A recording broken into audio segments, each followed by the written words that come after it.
Hey everyone.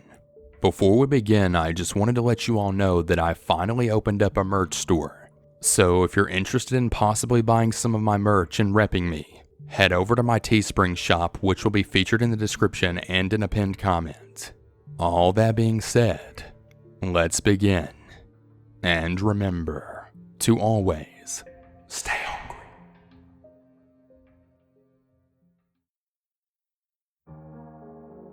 Number 1.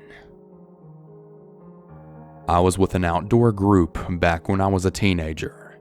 We were in the eastern US for 2 weeks. We planned to spend 1 week rafting and the next hiking through the canyons. One night during the first week, the weather was beautiful, and we all decided to skip sleeping in the tents and just sleep under the stars. After a few hours of telling stories about growing up and where we all came from, we drifted off to sleep. I woke up in the middle of the night to the sound of shuffling. I looked around, but it was so dark that I couldn't really see anything, so I just assumed the sound was people tossing and turning in their sleeping bags. I had a dream that night that I was dragging myself across the floor of my kitchen because my legs wouldn't work. It was kind of eerie, but when I woke up, I didn't really think much about it until I sat up and saw where I was. My sleeping bag, as well as everyone else's in my group, had been dragged at least 10 feet towards the riverbank. You could actually see the trail on the ground where each person was dragged from where they were originally sleeping. We were all freaked out, of course, first jumping to the possibility of someone in the group playing a practical joke. But honestly, everyone seemed equally spooked, and no one in the group remembers waking up and seeing anything. Additionally, each person had drag marks behind their sleeping bag, meaning that if it was someone in our group, they'd have to head weigh their own bag with something heavy and drag it to leave a mark matching everyone else's. It was totally possible, but definitely a little extra. We spent the next week and a half in the wilderness together, and no one ever fessed up. Other than hearing a few weird noises echoing through the canyon, nothing super spooky happened after that. I still get creeped out thinking about that night though.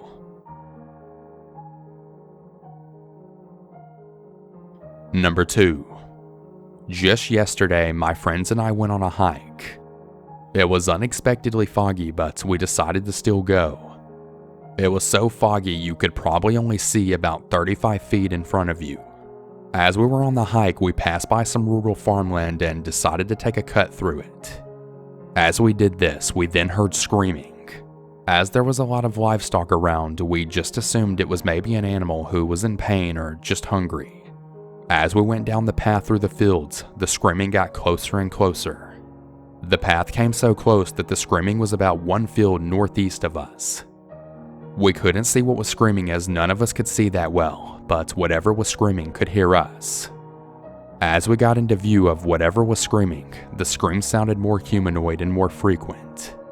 It was so frequent as to only stop screaming to breathe. By this time, the fog had lifted and you could now clearly see. In the distance, all I could see was a red dot. After that, my friends and I went back the way we came after being too freaked out.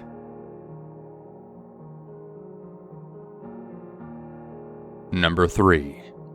I grew up in rural Appalachia, and I currently rural reside in Appalachia. I grew up wandering these hills. You can get lost for days if you don't take bearing. Me and a couple of buddies went out when we were around 15. It was summer and we were going to this waterfall that was about an 8-hour hike through the bare wilderness, one that we had made several times before. Well, as young, stupid, and overconfident as we were, we got lost. We tried to backtrack using the sun, but it was no use. We spent about 2 nights out there before this event takes place. On the 3rd night, we were awoken to this loud sound of metal clicking. It continued getting closer over the next 30 minutes until we could see what appeared to be headlights traveling slowly through the woods, not directly at us, but in our direction. As we were debating quietly whether or not to approach this vehicle, it just suddenly stopped a football field out and the lights and engine suddenly turned off. We sat around waiting for something to happen, but nothing ever did. We stayed awake until daylight and there was nothing there. No road, no vehicle, no tracks, no explanation whatsoever. We spent another night in the woods before we found a road and hitched a ride home. We'll never really know what happened.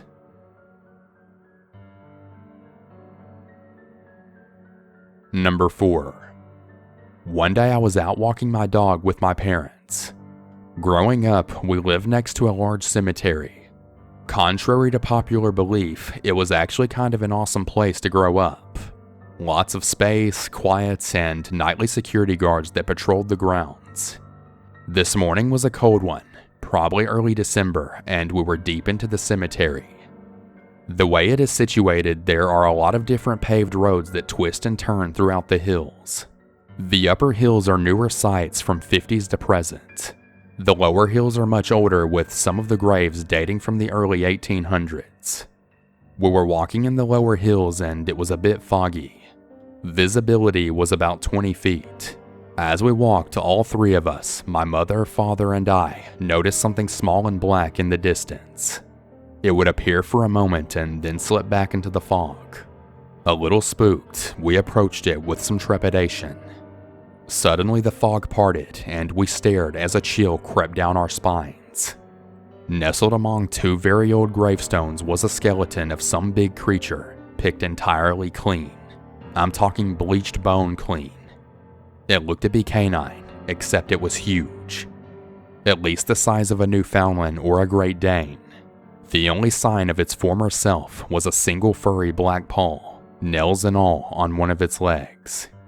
That was the black thing we could see through the fog. Everything else was gone except for the bones. My dog started to act agitated. My parents and I took that as a sign and we booked it out of there, looking over our shoulders in the fog. We got to the main house where the cemetery caretakers were stationed and reported what we had seen. They said they would send someone out to pick it up. Chances were it was an unlucky dog that had been caught by coyotes or a teenage prank. Nevertheless though, it was an unnerving experience. The strangest part was the next day. We stopped into the caretaker's house and asked about the skeleton. We talked to the same guy who had gone out to pick it up the day before, and he told us he had gone to look for it and they never found it. There was no sign of any skeleton at all. It was very unnerving.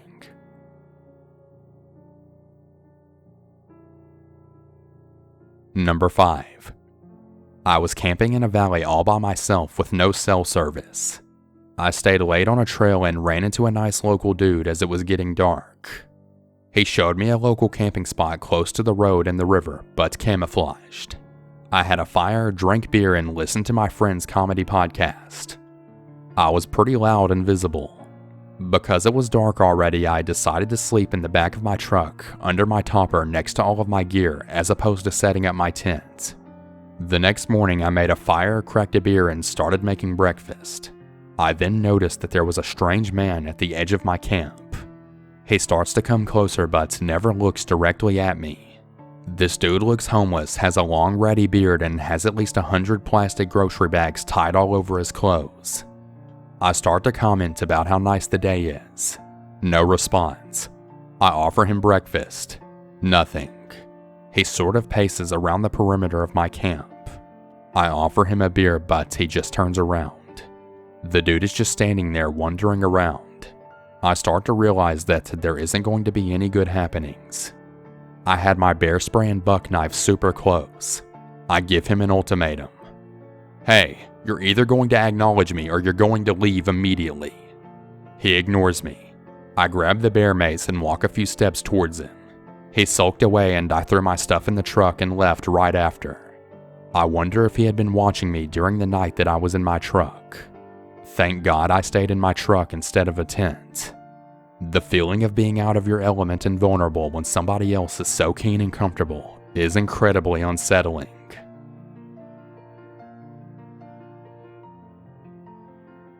Number 6. This was while I was on a canoe trip with my dad in Algonquin Park, a huge swath of lakes, marshes, and white pine forest only accessible by canoe, just a few hours north of Toronto. After about 4 hours of paddling, we get to a pretty ramshackle backcountry cabin that we booked for my dad's back. I guess he thought it would be better than a tent. The cabin is located in a mosquito and black fly infested marsh, which are pretty common for that area. Our first day there was pretty good, other than seeing a snake in the cabin and finding a creepy journal with some weird notes that others left from their stays there. We had some fresh caught bass and pike for dinner. The next day, we want to get a break from the bugs and paddle to a beach on the other side of the lake.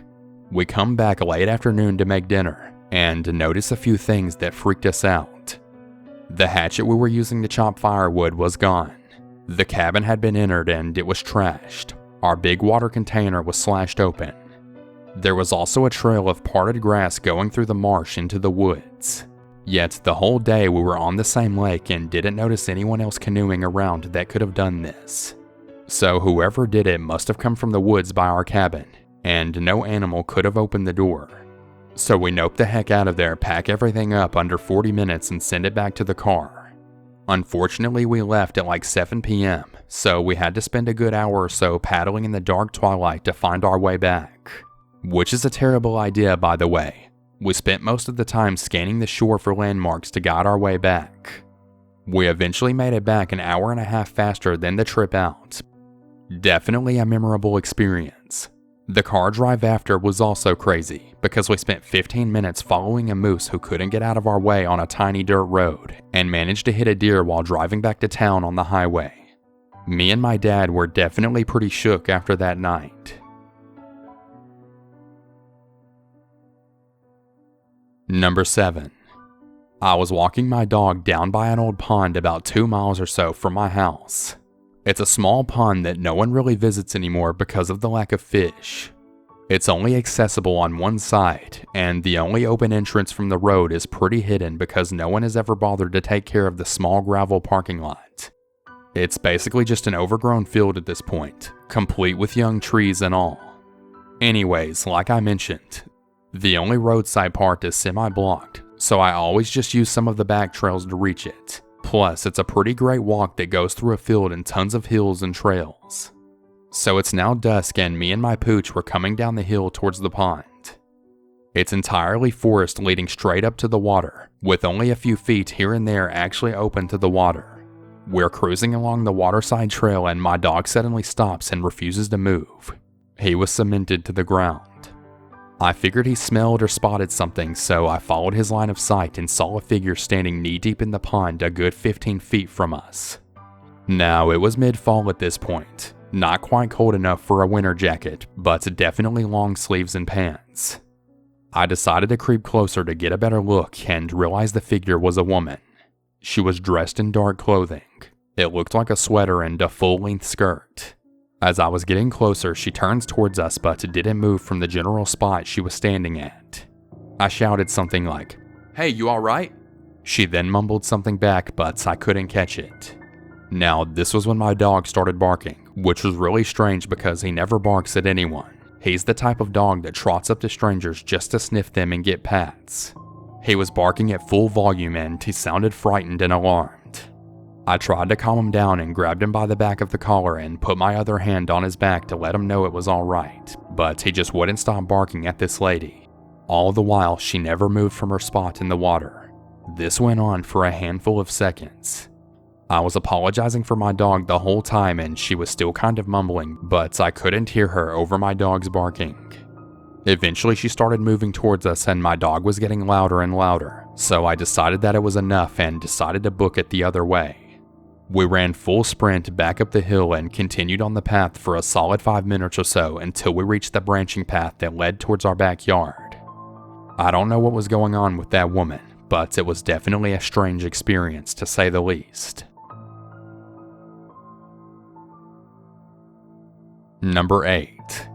I heard strange noises in the woods of the Adirondacks that I've never been able to identify. It was the middle of the night. I was leading a 3-day hike for my summer camp.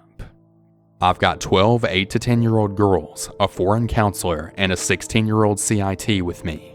We were staying the night in a lean-to and some tents on the side of a mountain.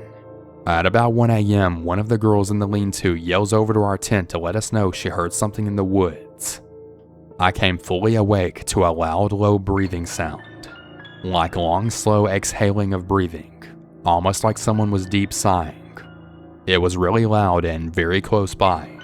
I get out of the tent and can't see anything while shining my flashlight around.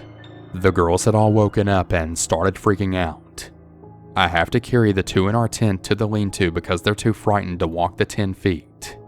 We all pile in there and the sound continues moving around the camp. It lasted for hours. It sounded angry and persistent and continuously circled us. I told stories and sang songs to try and distract the girls, but every time the sound would come, they would all start crying again. As soon as the sun came up, we packed everything up and got the heck out of there. I was 18 years old and I was terrified myself. The girls were near hysterical and our foreign exchange counselor was losing all composure. I got yelled at by the camp director for bringing the girls back, but there was no way I wanted to spend another night on that site. We were sent to a different site closer to camp. It had to be some animal, but I've listened to all of the animal noises I can think of, and none of them matched the sounds I heard that night. Whatever it was truly scary. Number 9. As a child, I went to the Adirondacks with a small group, and we were meant to stay around 5 nights, trailing from lean-to to lean-to. The first 2 nights passed with no issues. The third night we were there was an extremely restless one because all of the weird sounds we kept hearing. We would all wake up around the same time, sitting up in our sleeping bags, straining to hear, because the noises were so unsettling. The fourth night was awful. Cracking sticks and a weird low mumble. I can't explain it. I'd have to make the sound for you myself. It sounded like what a prayer in a foreign tongue sounds like something you should be able to understand, but you don't. What upset me most was when I woke up to the sound, I could also hear the 2 trip leaders arguing. They were trying to figure out what it was and what they should do. The man suggested he start banging pots, thinking it was a bear. The woman didn't think it was a bear and kept saying, "I've never heard that sound before in my life. I really don't think it was a bear." Who really knows what it was? But as a child, with my back to a really scary, unusual sound in the woods and the 2 leaders whisper freaking out about it, it was grotesquely terrifying. We ended up leaving the next morning, though we were due a final night. They told our parents it was weather related. I don't remember any weather, but I'll never forget those sounds while I was camping.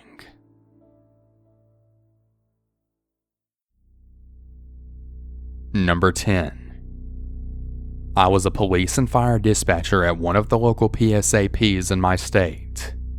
We dispatched the police, fire, and EMS for about 6 agencies in total.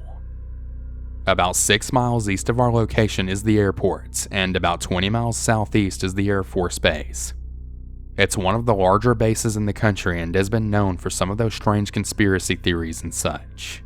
Our dispatch center is also the coordinator of NCRZ, Northern County Rescue Zone, which is responsible for any serious rescue or mass casualty emergencies in the northern half of the county. An NCRZ response has never been launched while I've been working there, but I guess once there was a pretty serious bridge collapse that required it.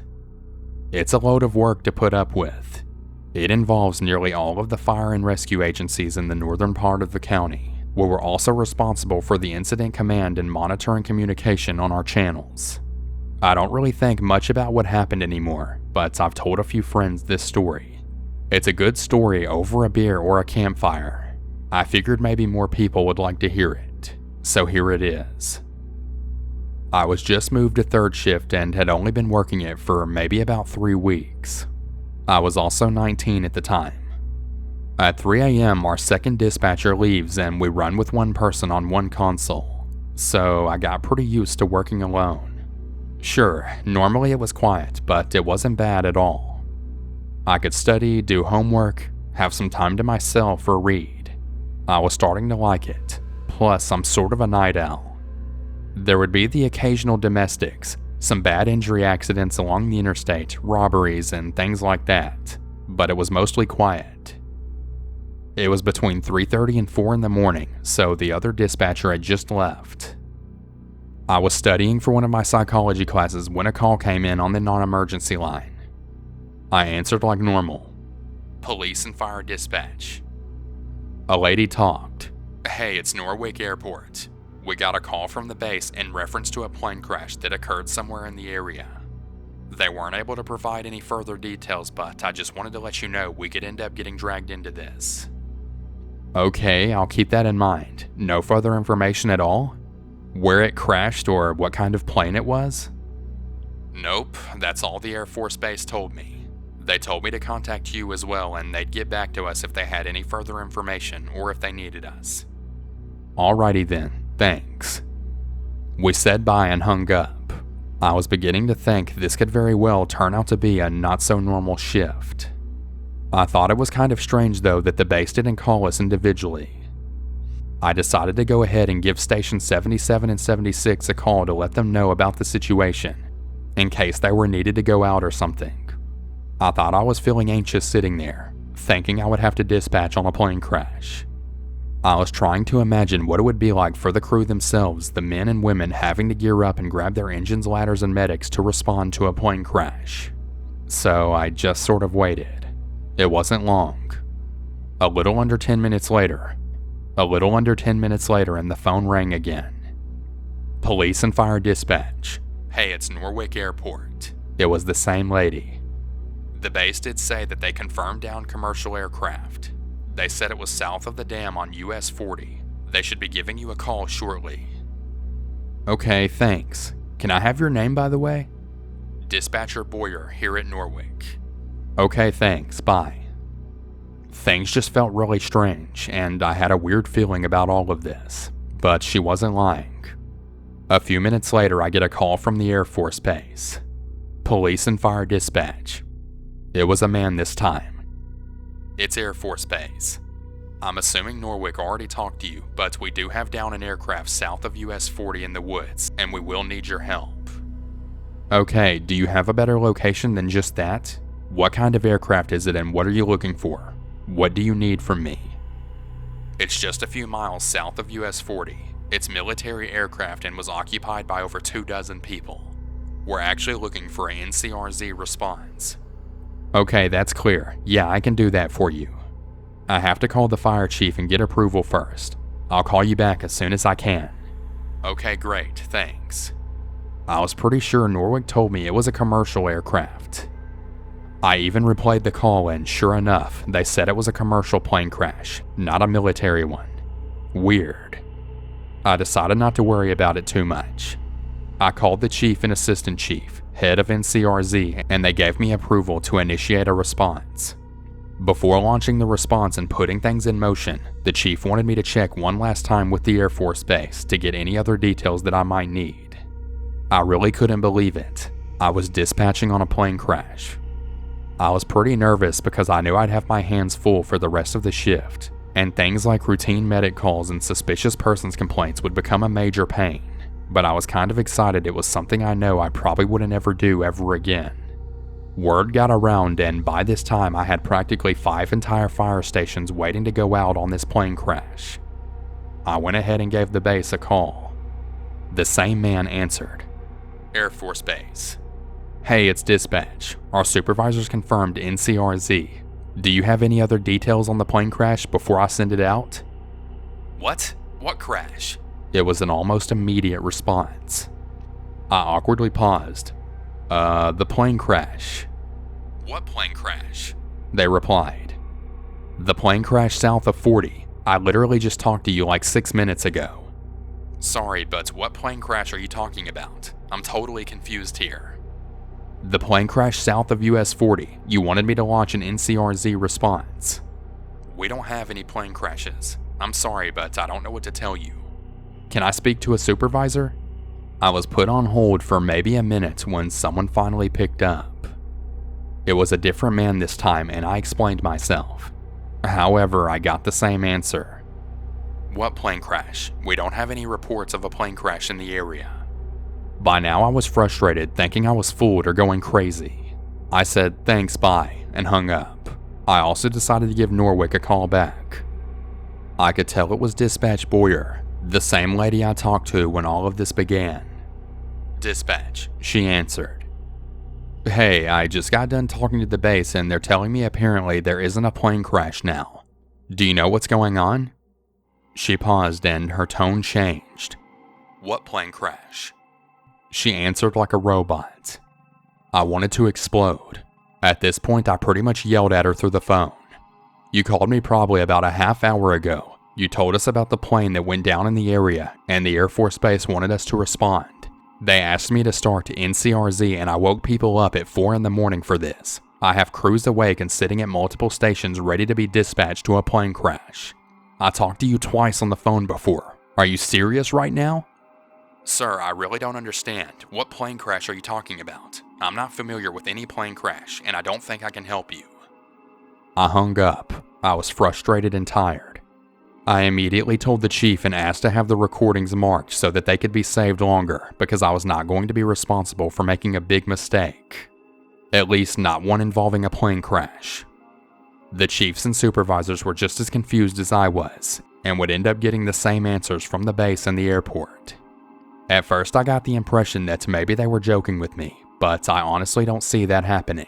Not from an airport or a base that belongs to the United States Air Force.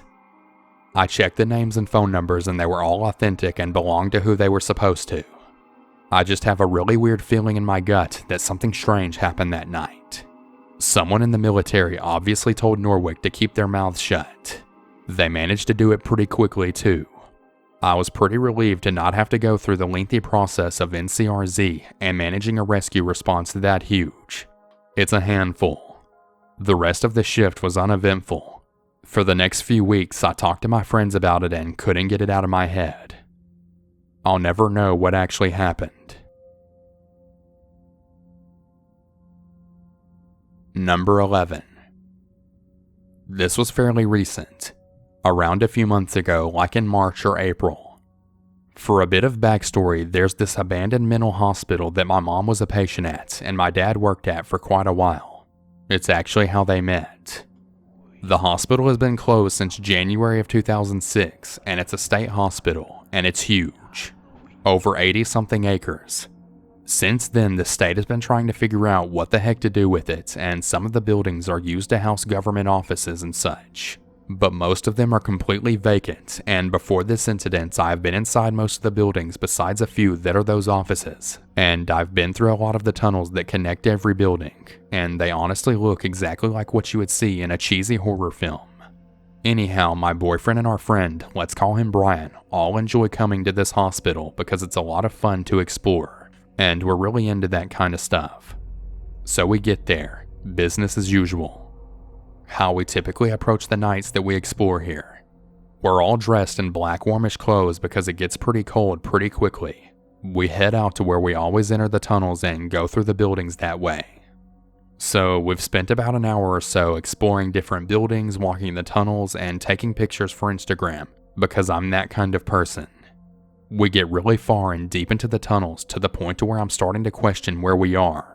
I am typically pretty calm given I am used to this hospital and know where I am, but I do get scared extremely easily, especially by loud noises, given I have very sensitive ears. We all come to a bit of a halt because Brian found a room that he decided he wanted to check out. My boyfriend and I were waiting outside of it, just talking and me taking a few photos. To the right of us, there's a small little passage that leads to a door with that distorted type glass pane and one of those older lights that hang over the top of the door. Brian, being an idiot teenager, sees a fire extinguisher and decided to do as any other would do and blast it. The noise scared me and I fell to the ground and fainted for a few seconds. My boyfriend and Brian were just laughing and my boyfriend starts picking me up. We all suddenly heard a noise and I'm struggling to get up, and my boyfriend looks over to the right where the door is and sees nothing through the glass but saw a hand reach from the inside of the door to push it open. The door opens. No one was there, but we all ran for it. I looked back several times and no one ever followed us, but regardless of what happened, I think that's the fastest I have ever ran in my life. I'm the first person to try and disprove any paranormal occurrence with logic, but there was nothing that made sense to me logically, and to this day we still have no idea what happened that night.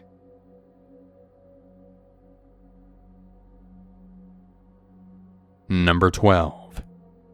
I've posted this before and it's been a while, so we'll see how my memory goes. I used to work at a place which required to be manned 24 hours a day. Reasons being is that I handled sensitive documents / files, and if somebody needed this information in the middle of the night, I would have to fetch it for them. Anyways, security is kind of tight. Bars on windows and multiple locked doors to get to where I am. They would give me work to do during the night, but underestimated how quickly I could get it done. So like most nights, I finished my work in like 30 to 45 minutes and then just messed around for the rest of the night. So it's now getting to be the last third of my shift when all of a sudden I hear a door close. I look to the security camera and see someone walking down a hall towards my room. At first, I thought it was just somebody that came in early, so I turn around and wait for them to come in. But nobody came in, and the hair started raising on my back. Now, this isn't a really big building, so I figured I'll find the guy wherever he is and start checking offices and storage rooms, but come up empty-handed. However, I do see that a fire door had been shut. I go to try and rewind the camera, but the digital recording is password protected, and I don't know the password. Anyways, the whole thing freaked me out. The way the person was walking down the hallway, it was like it was a determined walk right to where I was. So I sit with my spine tingling for the last couple of hours of my shift, and finally people start coming in. My replacement shows up and I tell her what I saw. At this point, I figured I must have imagined the whole thing. I'm told to go home, and the manager and the girl who replaced me told me they would look over the camera. After getting home, I call my manager and ask what was on the camera. So they said that the video showed the fire door closing, but then the video froze for about an hour. The next thing it records is me reopening the door. So I have no idea what the heck happened that night or what happened with the footage, but that was a really creepy experience. Thanks for watching, everyone, and I hope you enjoyed today's video. If you have your own scary story, or maybe an idea for a video, send it over to southerncannibal@gmail.com. And before we bring this video to a close, I want to shout out to all of my $5 or more patrons, as well as my $3 or more patrons featured on screen. Shout out to Ulisa, Babe Lincoln, Beth A, Kate E, Carrie B, Celeste S, Courtney T, Ellie S, Howard R, Jacqueline W, Jazzy G, Jennifer M, Jess, Jonathan C, Catherine M, Carrie F, Matthew B, Michael G, Random Randy, Steph L, Tammy S, and Terry H. Thank all of you so much for supporting me on Patreon. And if any of you would like to join these awesome people and also support me on Patreon, head over to my Patreon at patreon.com/southerncannibal. Thanks everyone, and have a good one. And remember to always